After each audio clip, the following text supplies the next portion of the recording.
Tariff the call centers. So I got into it over this weekend. I had a series of tweets up. Not the first time I mentioned it, not the first time I mentioned it on the show, but I bring it again because President Trump was talking about the imbalance of trade that the United States has with India. And he was talking about the balance of trade in goods. And I wanted to go a step further and say, well, hold on a second, because there is something that the United States imports in a sense from India, but it's called services. Now, the services that we import are different. They function differently than goods that are imported because they're jobs, essentially. It's actually outsourcing.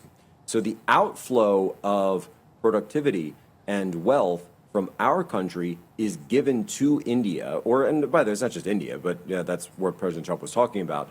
You see this with the Philippines, you see this with a lot of other countries where you have these, Vietnam, China in some instances, but I think those are some of the biggest ones where you have this remote work situation. And my good friend Still Boneless had a pretty viral tweet about this where he and a number of people have had to outsource or train essentially their replacements over in the tech space, train their own replacements over Zoom to then get their jobs. And what happens is they then come in for a fraction of the cost of an American worker. So yesterday was Labor Day, and I said, what better way to help American workers on Labor Day than tariff the foreign overseas workers, the foreign remote workers, and the foreign call centers. And by the way, if President Trump was actually able to stop those spam calls that we get every day, which I think we all know are generally scammers from overseas,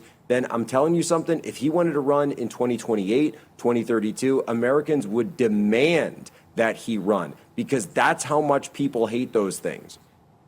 This is something where, it goes beyond economics, where people are just sick of calling into a call center and the person that you're not speaking to is an American. We have so many people that are either they're full-time parents, or they're work from home, or they have the ability to stay home. We have so many people that are underemployed. It's so easy for them to work. I know someone who used to do this, to be able to work one of those jobs. So you can just talk to somebody who has a little bit of empathy for an American and actually understand what they're going through. And I know what it's like when you're on the phone dealing with customer service, when you actually connect with someone that you know is an American and you don't have to ask them like, hey, what's the weather like over there in Bangalore or something, that they know exactly what you're dealing with and they know exactly what you're going through. It just makes everything go so much easier. It makes everything go so much easier.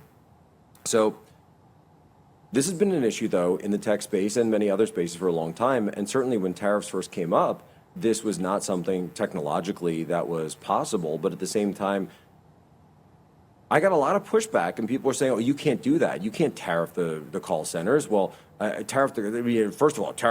first of all, Jack, a tariff is on a good. These aren't goods, they're services. I'm like, guys, the Constitution says very clearly that the government has the ability to regulate foreign commerce. It doesn't say just goods. It says all foreign commerce and levies, duties, imports. The problem is you have these people who are word thinkers and they can't think beyond just that specific word. Okay, call it whatever you want. I don't care what you call it. The point is there's going to be a levy on this. The point is that you can't screw the American worker anymore by having people like my friend and others to go and train people who are going to be their own replacements that aren't even on this continent. I'm sorry, it's a loophole and it's a backdoor, and the American workers have been getting screwed for a long, long time through this. It's done.